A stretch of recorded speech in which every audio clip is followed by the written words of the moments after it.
Glória a Deus. Na paz do Senhor Jesus. Amém. Uma alegria estar aqui nessa noite, adorando a Deus. Neste lugar, um convite especial para estarmos na casa do Senhor, adorando a Ele.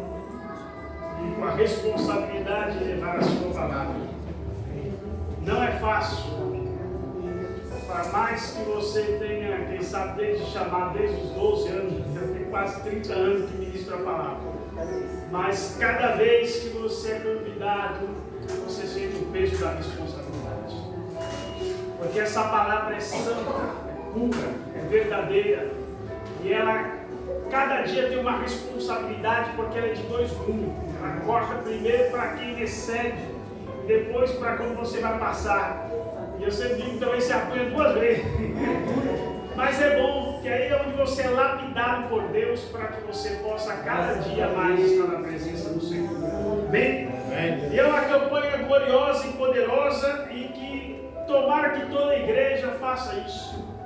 Pregar um pouco mais sobre o livro do Apocalipse, livro das últimas coisas. Estamos vivendo os últimos dias e não falamos dos últimos dias. Não é assim? E nós precisamos falar, ouvir, atentar, prestar atenção naquilo que o Espírito Santo fala conosco, fala através da sua palavra para com a sua igreja. Então, sem perca de tempo, gostaria de abrir a palavra do Senhor com os irmãos do livro do Apocalipse, na primeira carta, o capítulo 2, que é a carta da igreja de Éfeso.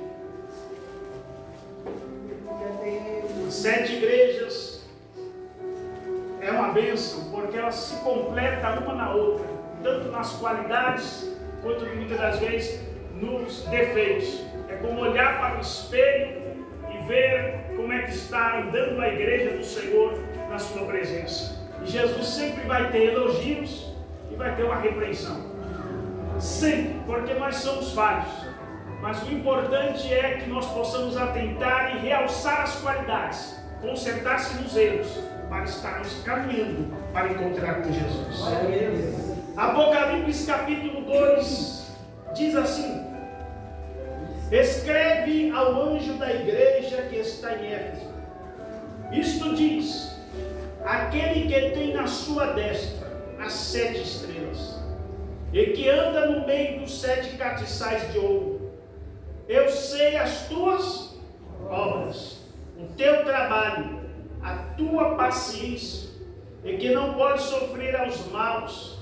Puseste à prova os que se dizem ser apóstolos e não são, e tu os achastes mentirosos. Sofrestes, tens paciência, trabalhaste pelo meu nome e não te cansastes. Tenho, porém, contra ti que deixaste o teu primeiro amor. Lembra-te, pois de onde caíste, arrepende-te, pratica as primeiras obras. Quando não, brevemente a ti virei, e tirarei do seu lugar o teu castiçal, se não te arrependeres. Entendes, porém, isto, que aborrece as obras dos nicolaítas, as quais eu também aborreço. Quem tem ouvido, ouça o que o Espírito diz às igrejas. E ao que vencer, dar-lhe-ei de comer da árvore da vida, que está no meio do paraíso de Deus. Glória a Deus por isso. Só a palavra lida já é algo extraordinário de Deus para as nossas vidas. O livro do Apocalipse, ele é extraordinário porque ele é simplesmente escrito pelo homem, João, o apóstolo do amor. Mas ele é dito por Jesus. Ou seja, Jesus não deixou nenhum livro escrito em mão deles. A única vez que foram ver Jesus escrevendo, ele escreveu na areia. E a areia logo apaga. Foi no episódio daquela mulher que caiu na tentação. E ele escreve na areia. E ele diz: quem não tem pecado, atire a primeira pedra. Como não tinha ninguém sem nenhum pecado, então Jesus apagou de todos, mas apagou da mulher também. Ou seja, o grande plano de Deus para com as nossas vidas não é chamar você para te expor e mostrar o quão grande pecador você é, mas é te chamar para justamente te justificar, te perdoar e dizer o quão grande você é amado por Deus. Porque a Bíblia diz que aonde abundou o pecado, superabundou a graça. Olha que maravilha. Ou seja, o sacrifício de Jesus é maior do que o meu erro, do que o meu pecado, do que o seu pecado. Não há outra coisa maior do que o amor de Deus sobre as nossas vidas. Por isso João, quando escreve uma das suas epístolas, lá no final, ele traduz bem uma palavra de Deus. Ele diz: Deus é amor. Ou seja, resumindo tudo, Deus é. Está no verbo ser, Ele é. É o único que pode. É amor. Porque o amor de Deus é que move todas as coisas. Se estamos aqui é pelo esse amor tão glorioso que Ele derramou sobre nós, oferecendo o seu Filho amado para morrer por nós. Você conhece toda a história. Semana que vem é Santa Ceia e você sabe o sacrifício. Sabe que Deus preparou Jesus Cristo desde antes da fundação do mundo. Ele é o Verbo, Ele é o próprio Deus. Ele é o plano de Deus sobre as nossas vidas. Sabia que o homem ia cair, conhecia todas as coisas, mas já de antemão planejou o Cordeiro de Deus para morrer em nosso lugar, desde antes da fundação do mundo. Aleluia! E nós, abrangendo-se deste grande amor de Deus, aleluia, nos sentimos a cada dia constrangidos e atraídos por este amor tão extraordinário, que a cada dia olhamos para Cristo e vemos o seu grande amor pelo seu grande sacrifício. Não só por suas grandes palavras, a qual Jesus deixou, mas muito mais pelas suas atitudes. Porque Jesus pregou muito mais na cruz morrendo do que em toda a sua vida vivendo. Porque veja as lições, irmãos. Morrendo, vendo seus opositores que tinham acabado de chicotear ele. Ele procura ar para dizer: Pai, perdoa, porque eles não sabem o que fazem. Glória a Deus. No sofrimento, irmão, você não quer saber de nada. Jesus está preocupado ainda com os opositores, com os inimigos, com o que acabou de maltratar, com aquele que não está nem crendo. Mas Jesus veio para esses e veio para nós. Então os ensinamentos de Cristo até na cruz do Calvário, antes de morrer, nos deixa uma lição preciosa. Que se Ele não negou perdão àqueles que o ofenderam intimamente, terrivelmente, quem somos nós para negar? O amor de Deus precisa estar sobre nós. Esta carta é uma carta gloriosa. Cada igreja tem o seu componente de qualidades, defeitos. Mas a Bíblia nos fala que esta igreja de Éfeso, da primeira igreja, a igreja dos pais, era a segunda geração dos discípulos, dos apóstolos. Diz a Bíblia que era uma igreja fervorosa, uma igreja que não aceitava qualquer coisa. Deus conhecia ela. O começo do texto sempre diz que Ele é o Deus que sabe todas as coisas. Ele diz: eu sou aquele que tenho as 7 estrelas na palma da minha mão. Ou seja, na destra é a mão direita de Deus.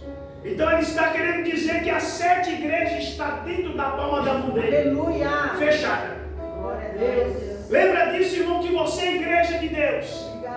E por mais que Satanás te odeie ou queira te destruir, ele não pode, porque você está incluído. Você não está sobre a mão de Deus, você está sobre a fechada, a palma fechada. Por isso Jesus disse: as ovelhas são minhas e ninguém as arrebatará das minhas mãos. Você está seguro debaixo de uma grande promessa de Deus. Ele diz: eu vou subir para vos preparar lugar, para que aonde eu estiver, vós estejais também comigo. Ficai firme, aleluia, até o dia da vinda de Cristo Jesus.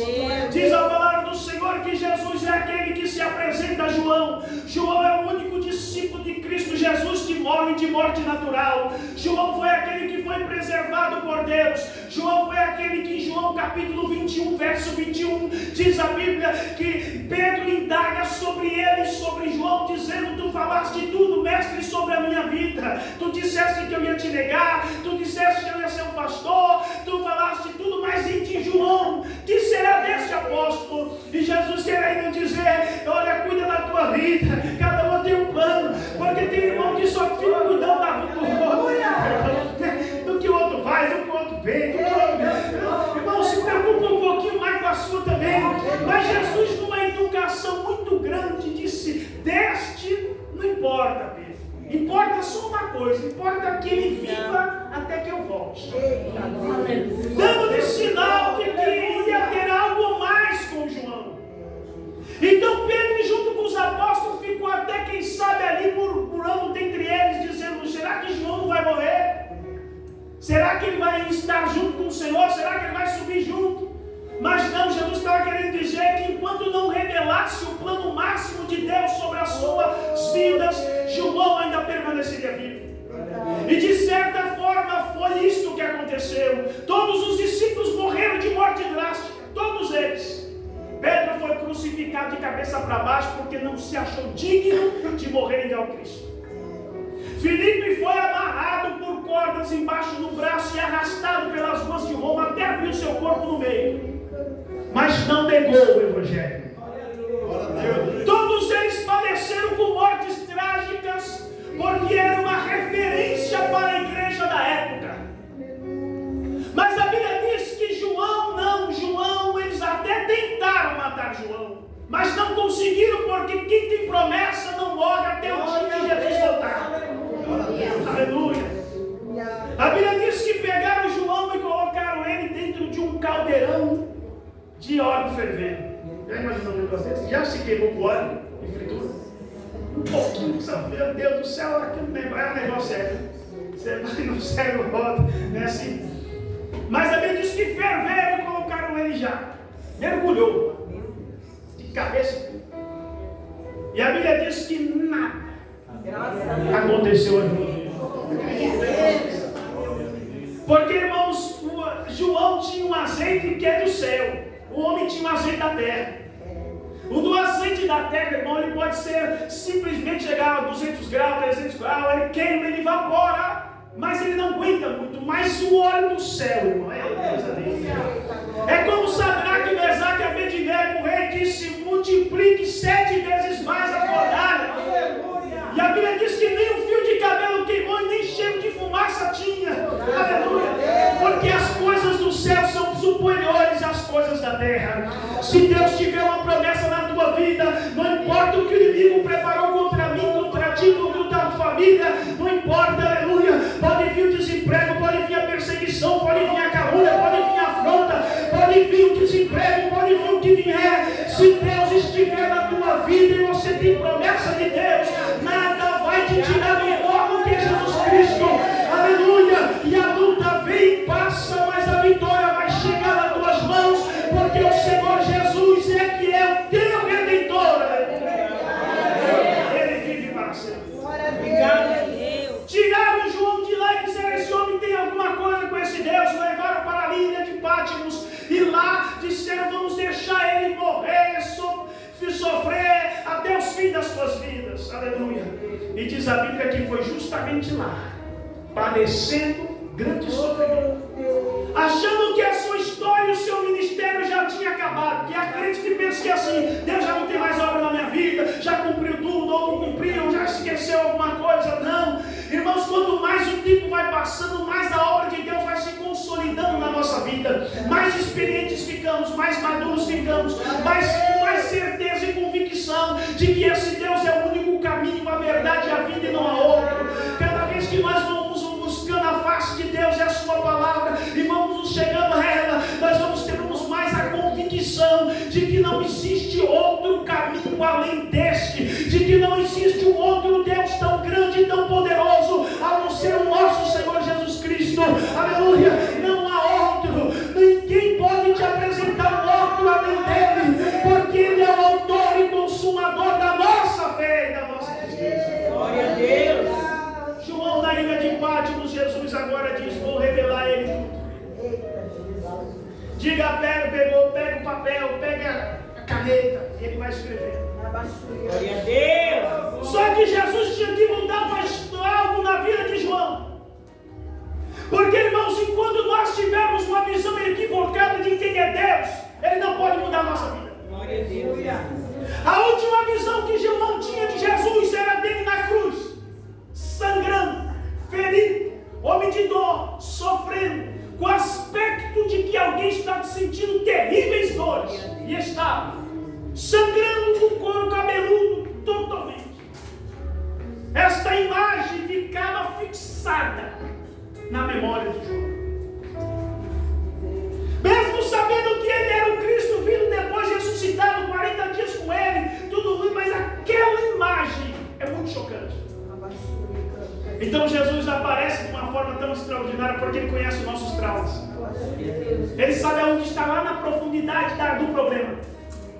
Jesus não trabalha no superficial, é sempre no íntimo. É na raiz. Aleluia. Ele vai lá no íntimo, porque se ele cura no íntimo o resto, está tudo fácil. Ele não quer te ver só sorrindo por fora, ele quer te ver alegre por dentro. Glória a Deus.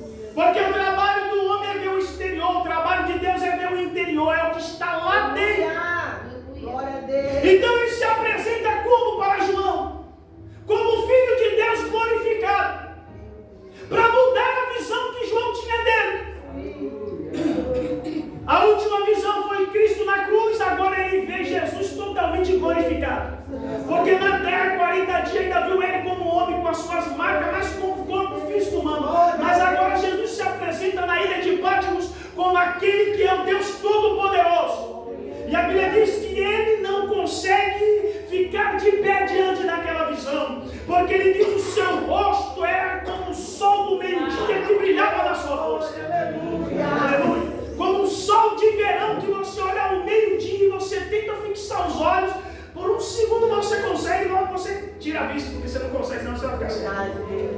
Ele diz assim era o rosto, os seus olhos eram como chama de fogo. Aleluia. Vermelhos, avermelhados, como chama de fogo, como que sai dos pés. A Bíblia diz que os seus pés eram como latão reluzente, como se tivessem saído de uma fornalha. Alguém que deu um lustre tão grande que é capaz de você olhar o seu próprio rosto olhando para os pés dele. Umas vestes brancas, tenares, que iam até os pés, que reluziam luz. Um cinturão de ouro que divide, que faz divisa entre Deus e homem, ele é os dois. Aleluia. Homem divino e divino homem. Coisa linda. A Bíblia diz que da sua boca saiu uma aguda espada que cortava dos dois lados. Ou seja, diante daquela espada, tanto quem estava por fora, quem estava por dentro, ele conhecia tudo. E ele é capaz de falar com todos. Aleluia. Aleluia. E a Bíblia diz então que há os seus cabelos brancos como a neve. Coisa mais linda. Que representa realmente todas as condições de todas as nações. É a maturidade que vem do Evangelho para todas as nações. A Bíblia diz que quando ele vê aquela visão, ele cai prostrado como morto. Porque a visão que tinha era da cruz, mas agora a visão que ele tem é do Filho de Deus, totalmente glorificado. Como ele disse que seria. Porque antes de subir, ele diz: não me toque, porque ainda não fui glorificado, não estive com meu Pai.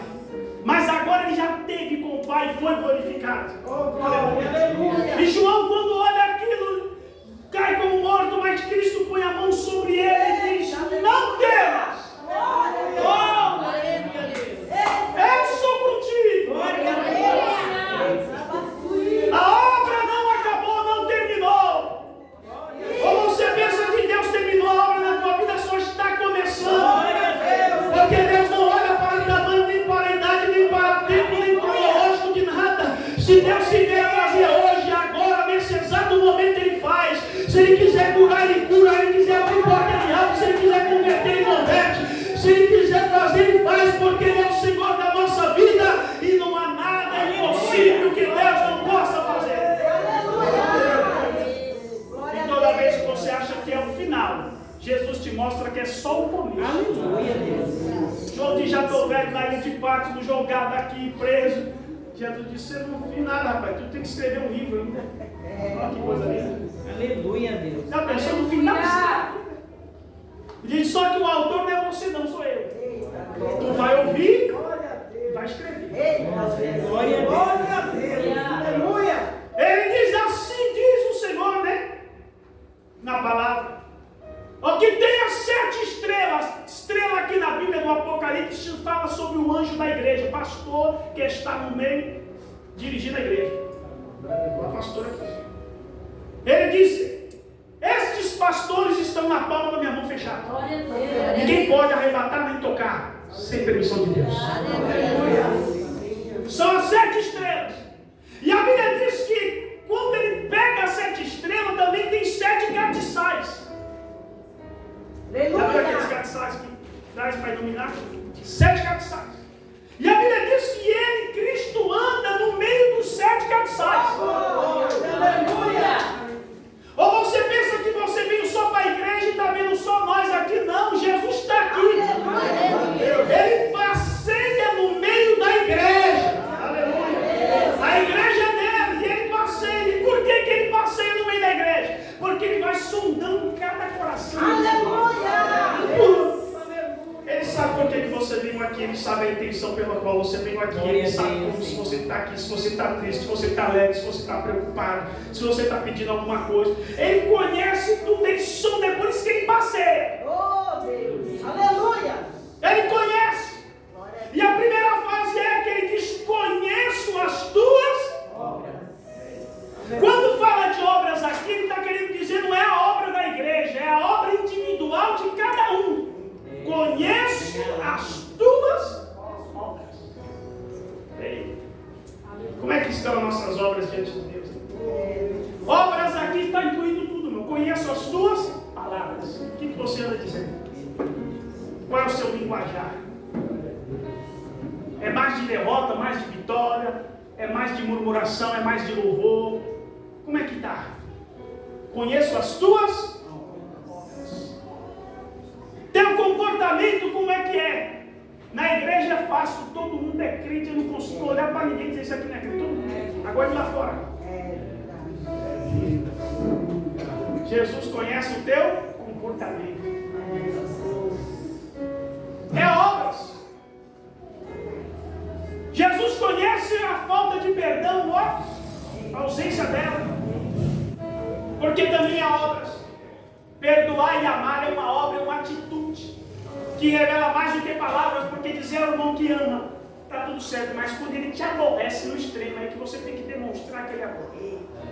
Porque o amor não é demonstrado na hora que você quer, é na hora que se necessita. E quando necessita? Quando você é magoado, quando você é entristecido, quando você é ferido, quando você é traído, é aí que você tem que demonstrar. Cadê o amor? É por atitudes. Jesus estava querendo dizer, conheço as tuas obras, Éfeso, igreja de Éfeso. A igreja de Éfeso, irmão, estava em uma das maiores províncias que tinha da época. 300, 400 mil habitantes. Era uma cidade que tinha um grande porto, tinha muitas movimentações, cidade rica. Mas tinha lá um imperador e tinha lá uma mulher chamada Diana, que era uma deusa da época. E a Bíblia diz que muitos se contaminaram com o império e com essas deusas. Muita crendice, muito costume, muita aquela coisa toda, sabe? Bate na madeira, coisa, tudo é costume, tudo é crença, o negócio é. E aí, para pregar sobre aquela cidade, uma igreja que é conservadora igual a Éfeso, era difícil. Você viver hoje no mundo sendo cristão, no mundo que nós estamos vivendo hoje, da modernidade, está difícil. Você manter os valores cristãos dentro de si, passar para os seus filhos e netos, numa sociedade hoje que tudo é normal, tudo está tranquilo, é difícil. Porque daqui a pouco vai chegar o ponto de você ter que respeitar o pecado. Conviver com ele. E nós, a Bíblia nos fala que Cristo nos separou. Santificação é separação total. Não pode ter mistura.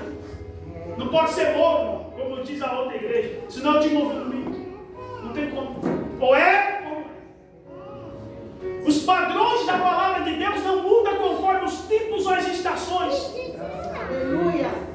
Tudo pode se atualizar. O que é para atualizar? Mas tudo que o homem criou. computador, é celular, tudo tem atualização, não existe. A Bíblia, eu vou atualizar a Bíblia, os conceitos de Deus, os padrões de Deus. Eu acho que a moralidade de Deus não é tão assim, é muito puxada, é muito dura. Vamos mudar, vamos modificar um pouquinho, vamos trazer para os nossos dias. Não é Deus que tem que se encaixar aos seus moldes, é você que tem que se encaixar aos moldes de Deus. Deus continua sendo o oleiro e você é o barco. O barco não tem que ficar dando palpite para o oleiro. Faz assim, faz assim, aperta menos, amassa menos. Deus faz como Ele quer. E temos que dar graças a Deus que Ele está usando nós como barco, porque tem um monte de barco aí que se você está dando muito trabalho, eu vou deixar esse barco aqui quieto, vou pegar outro. Porque tem gente que se acha, pensa que só Ele. Não é assim? Mas Deus tem você, não abre mão de você, mas Ele quer que você entenda que você tem que trabalhar com Ele, não trabalhar contra Ele. É por isso que o Espírito Santo é que vive dentro de nós, a fim de nos impulsionar, para que nós possamos fazer a vontade do Espírito e não da carne. Éfeso vivia algo extraordinário, porque a partir do momento era uma igreja muito séria. Era uma igreja que mais recebeu elogios de todas as sedes. Você vai ver os pontos, conheço as tuas obras, sei o teu trabalho, porque aí fala de obras individual, mas quando fala de trabalho coletivo, de igreja, de projeto, de dar assistência ao pobre, de levar a cesta básica que necessita, de dar uma ajuda, de dar um amparo, de visitar as viúvas, de visitar os órfãos. Ou seja, aquela igreja era uma igreja que trabalhava arduamente, praticando aquilo que dizia a palavra de Deus. Ela não devia nada nesses trabalhos. Era fantástica, era de parabéns, nota 10 para Éfeso.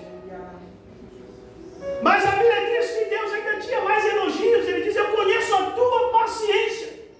Paciência de esperar a promessa, paciência de ver Deus libertar, paciência de receber o fruto das suas orações, paciência da volta de Cristo, que cada dia ela vai se renovando, mas Ele vem, aleluia. Então ela tinha paciência de estar plantando, esperar o tempo para colher. Ela tinha paciência com aqueles que eram os novos convertidos, para poder ensinar, para poder levar a palavra, para poder estar diante de Deus. Ela tinha paciência para muitas coisas. É uma virtude. Obras, trabalhos, paciência. Mas a Bíblia diz: tu fizeste tudo isso pelo meu nome. Ou seja, fizeste com a intenção certa, levando o nome de Cristo. Glória a Deus. E aí diz mais ainda, tem uma coisa que é extraordinária, a perseverança. Tu não te cansaste. Continuou fazendo a obra, e fazendo a obra, e fazendo a obra, e fazendo a obra, e não cansa. Olha que grandes qualidades tem Éfeso. Vivendo diante de uma sociedade corrupta e corrompida. Mas a Bíblia diz que Deus tinha algo contra. Que é difícil. Porque nem tudo é flores. E os espinhos. Tem.